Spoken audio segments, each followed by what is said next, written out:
اس میں کیا صرف 3 کپ پانی، 3 لپ پانی، یعنی 3 دفعہ کیوں کہ اگر ایک دفعہ ڈالنے سے پوری طرح نہیں بھیگا، آپ یہ بھی کر سکتے ٹیپ کے آگے سر کر کے تو ساری اسکن جو ہے سر کی اس کو آپ گیلا کر لیں، پیچھے سے بال جو ہیں اگر لمبے ہیں تو ان کو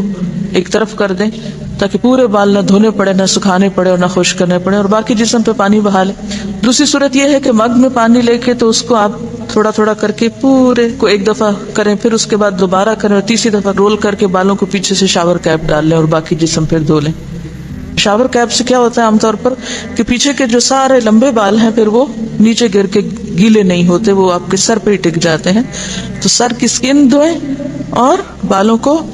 جوڑے کی شکل میں باندھ کے اوپر شاور کیپ پہن کے پھر باقی جسم کو اچھی طرح دھو لیں۔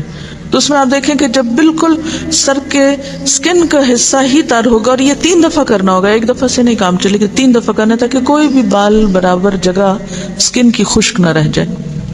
تو اس سے کیا ہوگا کہ جتنا کم بال گیلے ہوں گے اتنے کم دیر میں ان کو خشک بھی کیا جا سکتا ہے، اور